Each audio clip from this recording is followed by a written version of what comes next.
Hi, this is UI Made Simple, and we are going to do another C++ tutorial today. Last time we set up our health bar in C++ to deal automatic damage every second and make it lerp. In this tutorial we are going to set up a health component, attach it to the player, and then handle all the health values through the health component, including setting up a damaging function, which will then pass the values onto the health bar so nothing will be held in the widget itself. This will be an entirely C++ tutorial. If your project does not have C++ or you are not interested in C++, then feel free to skip it. There is a blueprint alternative which does the exact same thing, so please pick that one instead if you are not setting up things in C++.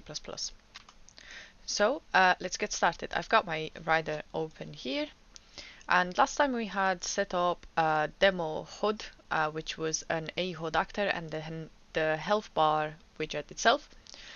So we'll start by adding a new folder here because we need to add a component and it doesn't really fit in any of the folders that we have. So we are going to add a folder called player components, and we are going to add an actor component to this. It's right here. We will call it just health component.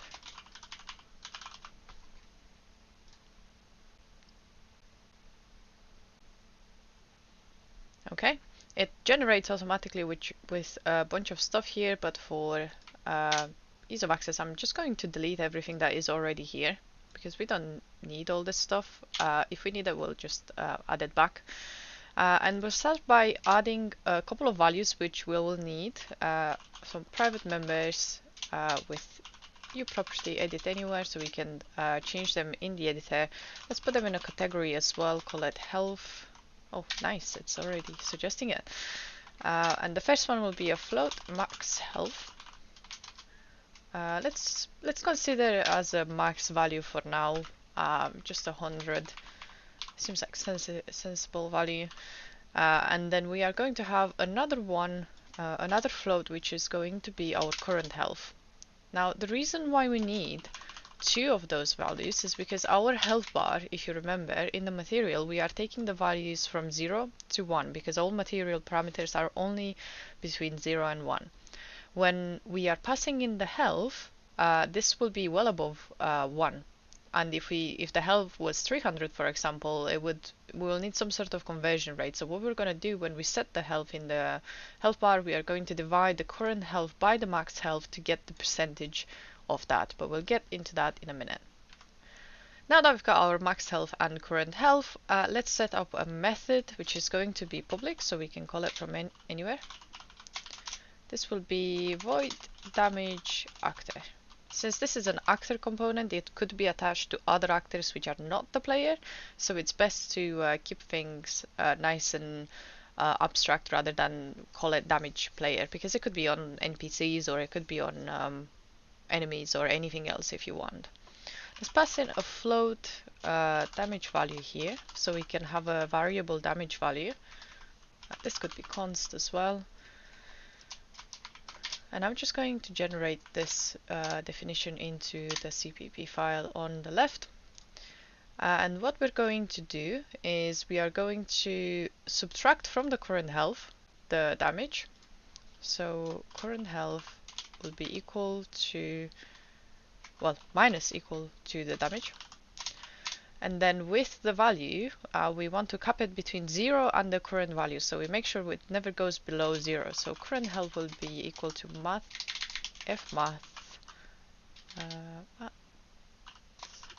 clamp. And then we have to pass in the value, which is current health, the minimum, which will be 0, and then the maximum, which will be again current health, because we want to clamp what we've got after damaging the health. Great, now when we damage the actor, we need a way to tell the UI that this actor, in our case will be the player, has been damaged. And for that we need to set up a delegate, which for best purposes in this case it will be a multicast delegate in case other things need to know that the player has been damaged. So back into the header file, we can start by typing declare multicast delegate, And this is going to take two parameters. The first one, well, let's give it a name first. So let's call it f on damage received, and then it will take two parameters. The first one is going to be the health before it was damaged, so the previous health, which will be a float, and the second one will be the health after the damage has been done, so another float. Let's make a variable for our delegate, which is, let's make it private, f on damage received, and then we will need a getter for this delegate, on damage received, get on damage received, which is going to return on damage received. Now, this could, we won't make this const because we'll probably want to bind and unbind this delegate. Be very careful here, make sure you do return this as a reference, because otherwise you will be returning a copy of this delegate, and when you want to bind it to something, which we will do in a minute, it will, instead of binding to the delegate which is coming from this component, it will bind to a copy that you've made on the stack memory. So you'll have to make sure you return things by reference if you want to change those specific things later down the line. So we've got our delegate on damage received, and we want to first, like I said, we need the first parameter is the previous health. I'm just going to put here the names of the parameters so I don't forget what I'm actually passing in, and I'm just wrapping them around these /star, which is an inline comment, and then the second one was current health. Okay, this way when I read this delegate I know what it's actually using. So because we need the previous health, we need to cache it before damaging it in this function. So it will be a float previous health value. It will be the current health. Then we do the damage, and then we clamp the new value. And now that we have both values available, we can broadcast our delegate, which is on damage received, and it will be broadcast, and then we pass in the two values, previous value and the current value. And this could be const as well. Great. Now that we've got our two values being sent by the delegate, we can now go to our player and attach this component to the player. In my case, because I have used the third person template from Epic, I already have this RPG UI made simple character, which is right here. You should have one as well if you use this template, and it will have the name of the project that you've created the project with. So I will go into my UI made simple character header file, and I will open the C++ one as well on the side. And what we want to do is we want to add this health component to our player. The best place to do this is in the constructor of the player, which you will notice because it has the exact same name as the class name. So if we look up here, ARPG UI made simple character, and then there is a function which has nothing in front of it, it's just the name of the class. This is the constructor. If you see this function with a tilde in front of it, which is like so, this is a destructor. But we don't have this in this class, so I'm going to remove the tilde from there. So in the constructor of the character, you see there are already a couple of components being initialized here. So what we can do is go into the private section of this class. It looks like they added it at the top, just under follow camera. We want to add a new U property, visible anywhere, so we can see it from the blueprint as well. Let's keep the same pattern, so we'll have it blueprint read only 2. The category will be, let's call it vitals, and then we want to make a T object pointer of a U health component. Let's call it health component, and we'll initialize it as null pointer. And let's make sure this is forward declare as well. It looks like Rider added it automatically for me. It's right up here. And now if we go into the constructor method, which if you've used this template, you will have something like this. Right at the bottom, after the comments, we can initialize our component. Health component equal create default sub-object of type health component. And you've seen that shift down, it means it's added the header there as well. You see we've got it added here with the path of where the component is coming from. And the name of this will be just health component. Save this.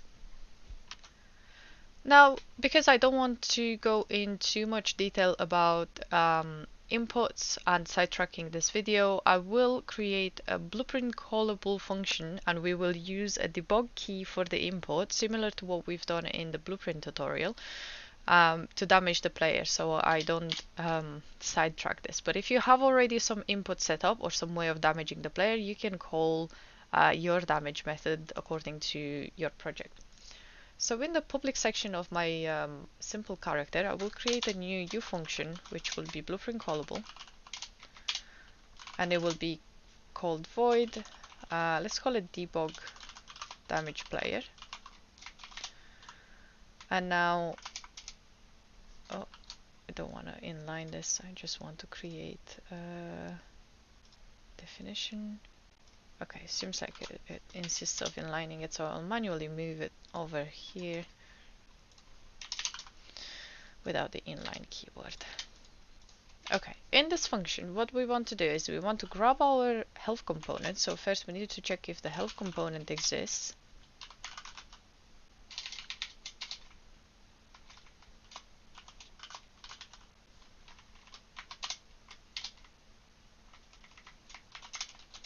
Okay, if we have a health component, we want to call the damage function that we just created, damage actor. And now instead of giving it a static value, let's give it a random in range value. So it will be fmath rand in range, well, rand float. Okay, it is fmath rand range, and then let's give it let's say between 10 and 25 damage that the player can receive. So we will call this function from our debug key from the blueprint graph in a second, but all we're doing here really is calling the health component to damage the actor, which is this actor.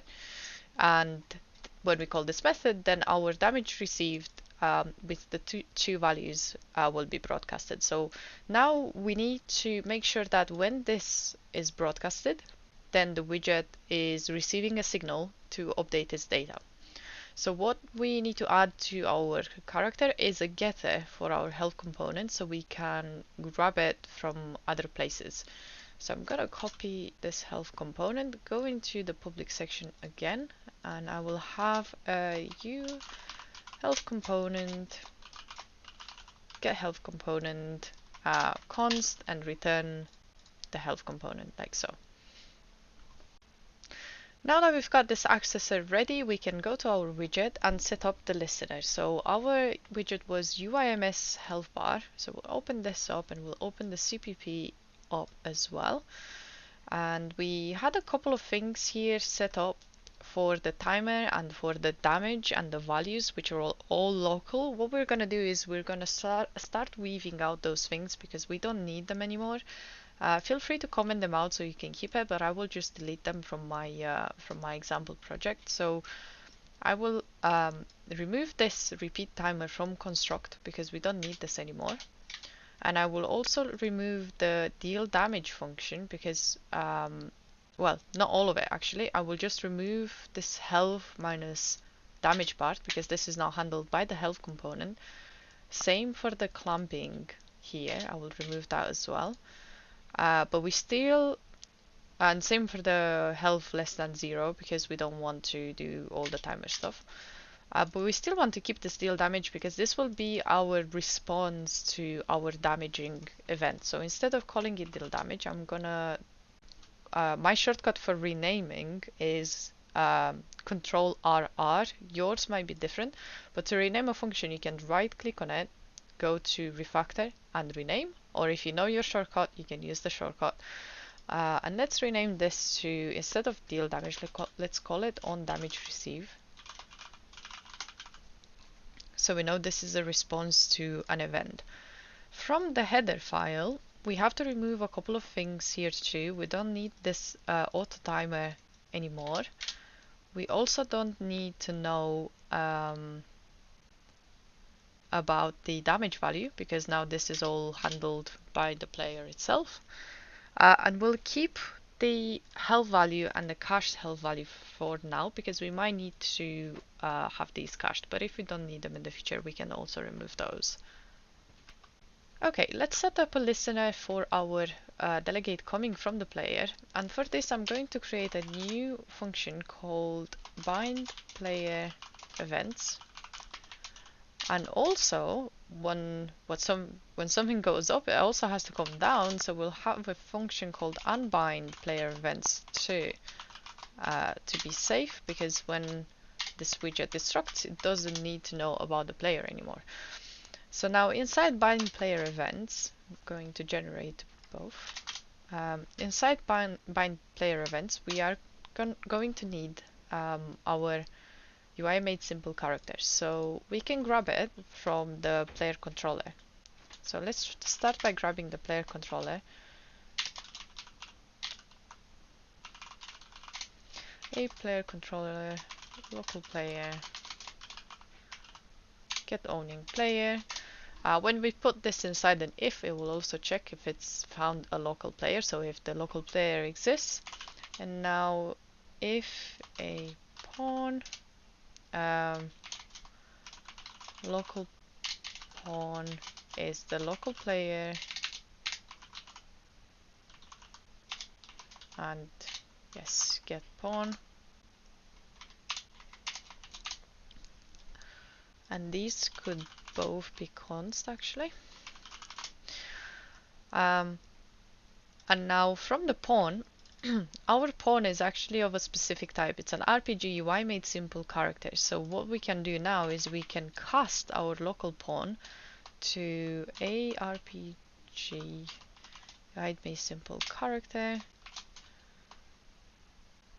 Let's call it custom local pawn. We cast it to UI made simple character and pass in the local pawn. And now we have to get the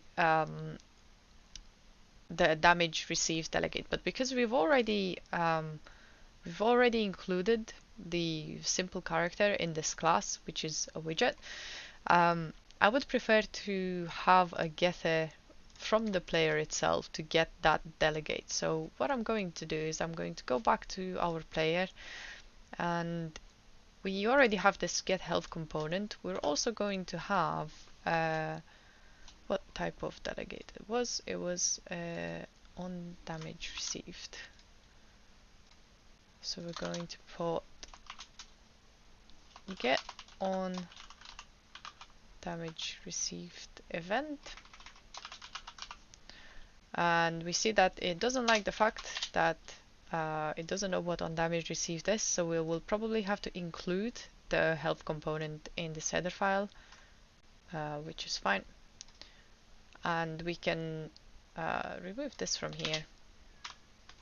Remember to pass it as a reference, generate the definition of this, and then if we have a valid health component, we want to return the health component get on damage received, because remember the health component had its own getter for the said delegate. If it's not valid, then well, we're already returning that. If it's not valid, then we can probably log an error to say that we don't have a health component, and then just return a null pointer.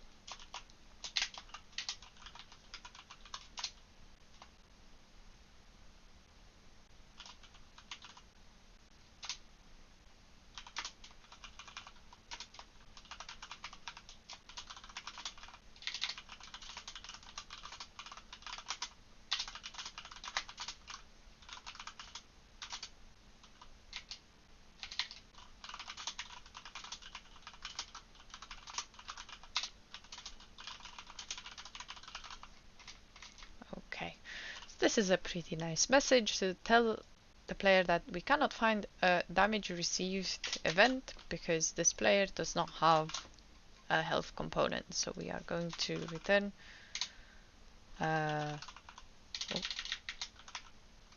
null pointer. And we actually can't return a null pointer because this is a reference. So we're just going to return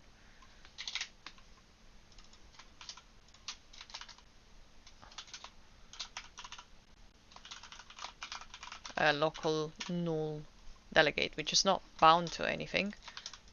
It just we're creating it on the spot.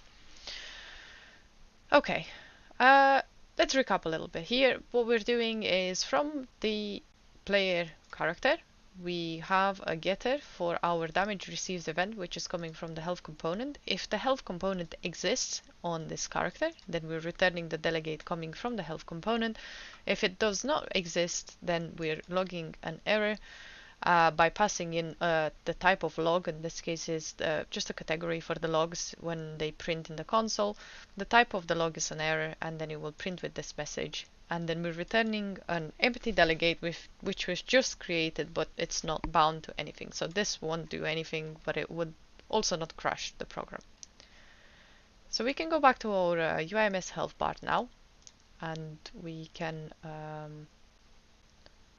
this should probably be const as well, since all of them above are.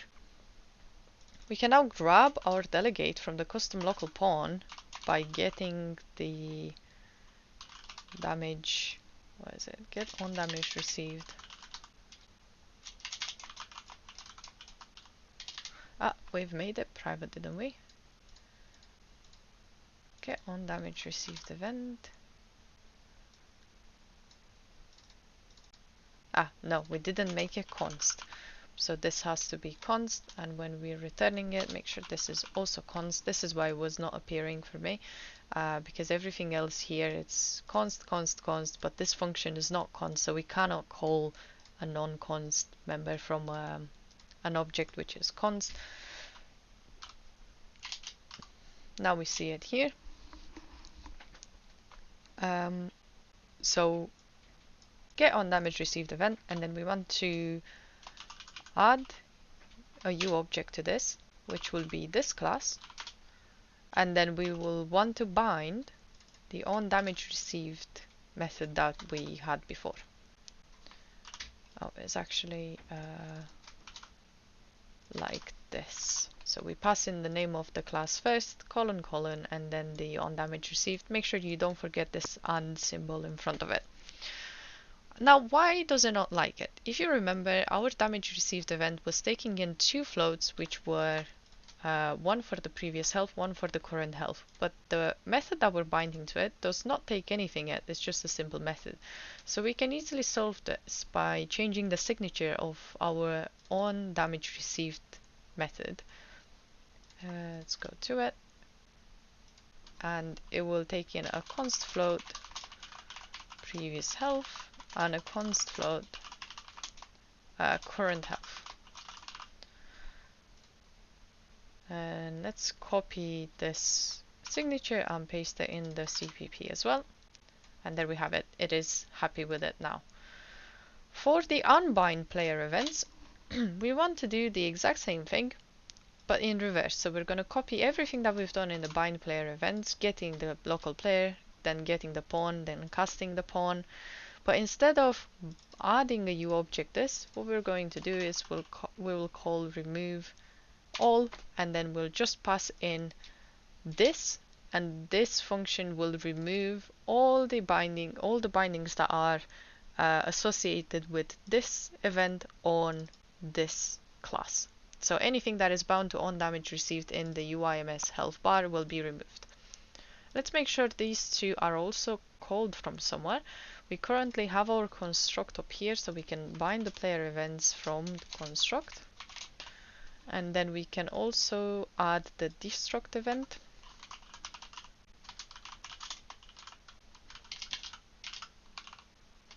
Native destruct. And then from the destruct we want to unbind the player events. Now be careful when you call something from destruct. We put super first and then we call the rest of the stuff, like here. But in the case of destruct or deactivate, then we want to do our logic first and then lastly call the super, because there might be a chance that this object might actually get destroyed in the process of the parent destruction flow. So if you have anything to call in destruct, call it first and then call the super. Okay, we've got our binding, we've got our unbinding, and now we need to see what we want to do with this on damage received. Make sure that on the on damage received event that we had before, we are setting the correct values into our materials. Remember, this was a value between 0 and 1, and we are currently getting the previous health and the current health with very big numbers, which is over 100, or it could be over 100, it could be any number. Unfortunately, we don't have enough information to calculate that yet. We have the previous health and the current health, but we don't have the max health. So we will have to go back to our health component, and what we need to do is we're gonna set up another delegate, which will be the initialization of the values. This will also handle if, for example, you want to set your characters to start at 2/3 of the health or half health, then the initialization will make sure the widget will reflect that. So we will create another multicast delegate. So what I'm going to do is I'm gonna actually copy paste this one, and it will be called f on health initialized. And then instead of the previous health and a current health float, what we're going to do is we're going to have a max health and then a current health, because like I said, we could initialize this to be at half health, for example. And then from the begin play method, which I think is normally a protected method, we will want to broadcast our new event. First we need to create the event, so on health initialized we're going to create on health initialized here. Let's also create a getter for it.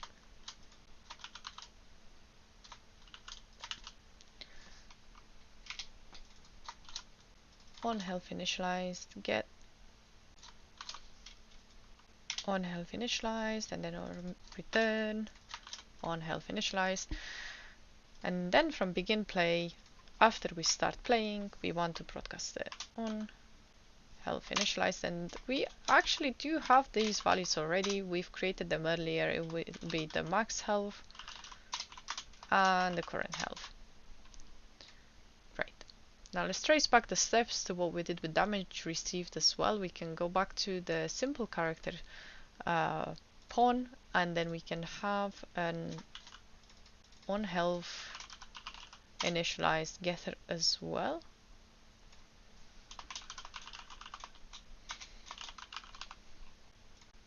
And this is going to return a very similar thing to what the damage received does. So I'm going to copy this, paste it here, and make sure to replace these delegate with an on health initialized event. So this will be a null health initialized received. Well, but that received actually. Null health initialized. We want to return this if the component is null. Otherwise, if the component exists, then we want to get on health initialized. And let's edit the error as well. Cannot find health initialized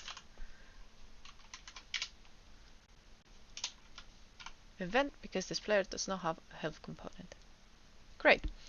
So now that we have our own health initialized, we also want to bind this to our health bar. So if we head back to the widget, and here we had bind and unbind. We'll open this back up, and then we want to again duplicate this line inside the bind, and we'll get the on health initialized event this time.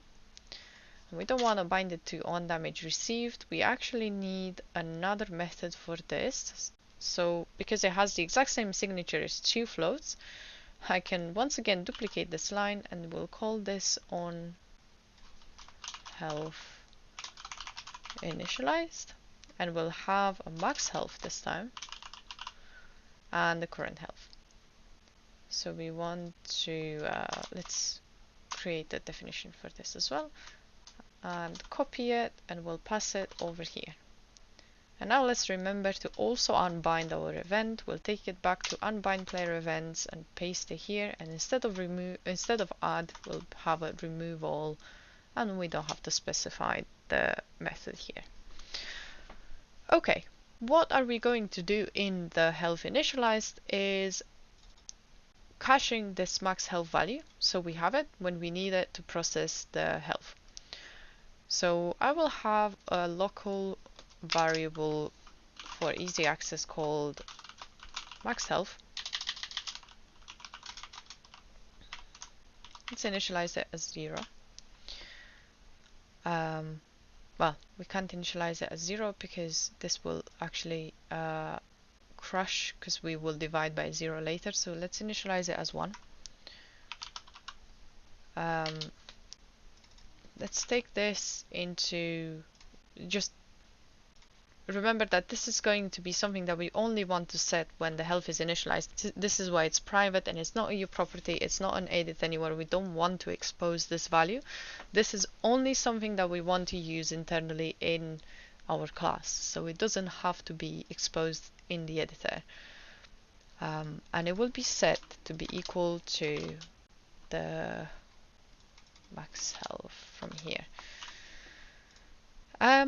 Okay, let's call it max health value so we can distinguish between them.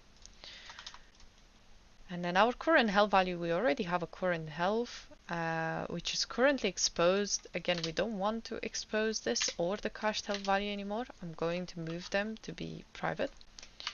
These are just some properties that we are going to use for ease of access in code. So our health value will be the current health. Now that we've got our values, we can head back to the damage event, and remember what we wanted to do with this was that the health value that we pass into here needs to be between 0 and 1. So I'm going to create a local normalized health value, which, well, it'll be normalized current health value, which will be the current health which we are getting from this method because this has been damaged, and we are going to divide this by the max health, which we have from here. And now when we set the material parameter, we'll pass in this one. And remember, when we play the animation, we are lerping the cached health value. So when we interpolate here, our cached health value needs to be something that is between 0 and 1 too. So I'm going to rename this variable, again, same shortcut, Control R or whichever you are using. Let's call this also normalized cached, normalized previous health value. So we know what this is doing. And our normalized previous health value will have to be set when we're getting damage as well. It will be the previous health divided by the max health. In our lerping functionality, we're also using the health value, so in this case would actually be best to have this normalized health value replace this here, so we can use them across the board. We don't need to cache the current health in the beginning, but we do need to set our normalized health value before we play the animation, because otherwise we can't use that in this function. So like this, we'll have the normalized current health value is the current health coming from the damage received method divided by the max health which we had from the beginning. The normalized previous health value will be the previous health coming from the damage received method divided by the max health, which again we had from the initialization. And then when we're lerping the cached health value as part of the animation timeline, we are using the normalized previous health and the normalized current health to move the previous health towards the current health as we go through the animation. So remember, those normalized values have values between 0 and 1. So I'll put a comment above these saying that normalizes the current health value to be between 0 and 1.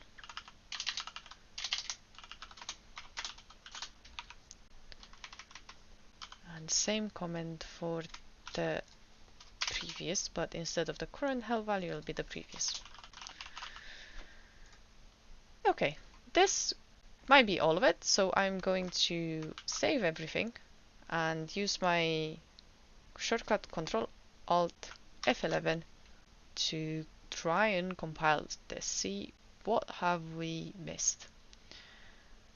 What do we have here? We have an error.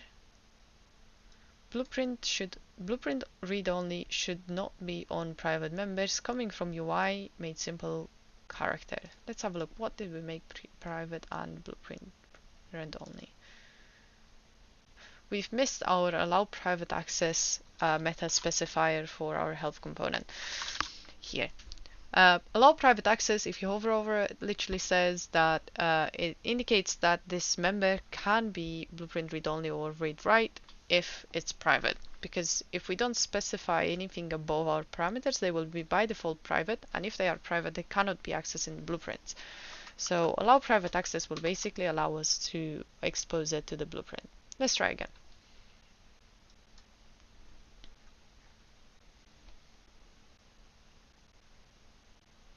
So let's open Unreal and see what do we have here. Let's go to the third person blueprint, third person character to see if our component worked. We can open this editor, and if we look on this side here, we can see that we now have a health component which is editable in C++ because we have added this as part of the construct of this blueprint. So it is automatically added to our blueprint. If we look on the properties side, we see we have a max health and a current health, which are both currently set to 100. So I can modify these here and say the max health is 150 and the current health is also 150. Let's start from the maximum. Now what we want to do is set up a quick method to be able to damage the player on demand. So what we can do is we can right click here and we can grab a debug key. Let's say, for example, key Q. Either the keyboard events or the keyboard events as part of the debug events.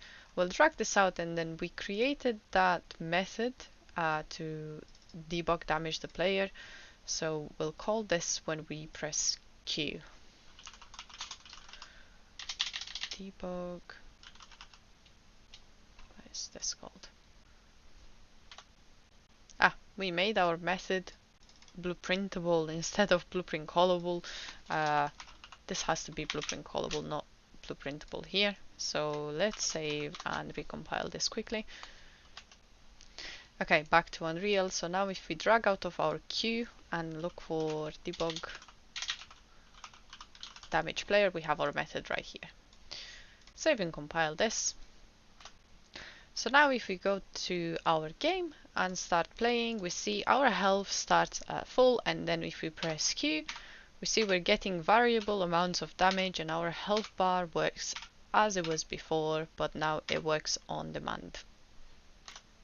One thing that we haven't done yet is that if we go back to the code and if we look at the health bar code all the way up in construct, we see we're initializing the health parameters with 1 and 1, which is currently hard-coded. We don't want to do this. We want to initialize the health value with the values coming from the initialization event. So I'm going to remove these from the construct of the widget, cut them, and then paste them into our own health initialize. So when the health values are coming for the first time from the component, instead of setting the value to 1 and 1, we want to set the value to the current health value would be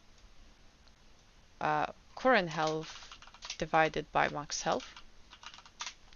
And then because this is the first time we're setting them, the previous health value will also be current health divided by max health. So we just want to initialize it to whatever the first set of values are. So I'm going to save this and recompile. And now if we go to our third person character and we modify our max health and current health, let's say 300 and 200, this will help us visualize if our initialization works. Save and compile this. And now if we head over to the game and play this, we see that our health is not full anymore. It's actually 2/3, which is kind of a representation of what 200 out of 300 is. If we apply some damage, it will apply damage from where it was before. And that is everything for this tutorial. Thank you for watching, and I will see you next time.